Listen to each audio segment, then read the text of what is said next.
Ngutang, saya ngutang tapi sampai 8.000 triliun, mikir nggak anak cucu yang nanggung. 02 mana mikir ke situ. Bapak, VT saya banyak loh yang mengungkap tentang hutang negara. Ya. Bahkan kalau saya live, saya selalu bahas tentang hutang negara. Ya, mungkin Bapak yang tidak paham tentang hutang negara. Saya akan jelaskan sekali lagi, ya. Mumpung saya lagi ada semangat untuk menjelaskan. Supaya apa? Bapak tidak menyebar hoax, ya. Bapak tidak berpikiran jahat terhadap pemerintah, ya. Supaya juga menambah pengetahuan Bapak tentang hutang negara. Ya, mudah-mudahan saja penjelasan saya nanti membuat Bapak agak terbuka matanya, kupingnya, ya, pikirannya, wawasannya.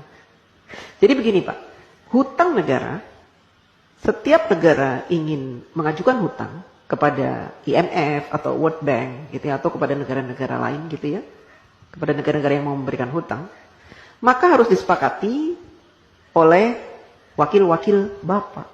Di mana? Di DPR RI. Ya. Bentuk negara kita memang mempunyai aturan seperti itu. Presiden tidak bisa memutuskan segala sesuatunya, apalagi perkara hutang sendirian. Jadi harus dinegosiasikan dengan DPR. Dan DPR punya peraturan bahwa negara tidak boleh berhutang, ya, yang mana pembayarannya, cicilannya itu melebihi 60% dari penghasilan negara. Ya.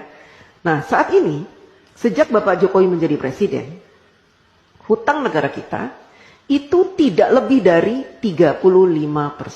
Artinya jauh di bawah batas maksimal berhutang yang ditentukan oleh DPR RI, yaitu 60%. Artinya apa? Kita masih berada di ambang aman.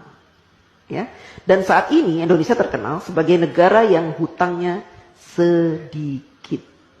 Dibanding dengan Jepang, Amerika yang sampai 200% dari PDB-nya, Jepang sampai 210%, kemudian negara-negara lain, ya, bahkan tetangga-tetangga kita, Singapura, hutangnya itu banyak Pak. Berbeda dengan kita. Kita hutangnya sedikit. Beberapa tahun yang lalu Bapak Jokowi juga sudah melunasi hutang warisan sebanyak 7.000 triliun. Bapak heran kan dari mana uang 7.000 triliun itu? Kok Pak Jokowi bisa membayar? Karena Bapak Jokowi selama ini melakukan penghematan pengeluaran APBN. Dengan cara apa? Dengan cara tidak menggunakan APBN untuk pembangunan negara. Bapak Jokowi mensiasati pembangunan negara dari para investor, baik dalam maupun luar negeri. Sehingga APBN-nya utuh, tidak diutak-atik. APBN yang ada khusus digunakan untuk kepentingan rakyat seperti subsidi, kemudian bansos, PLT, PKH dan sebagainya itu Pak.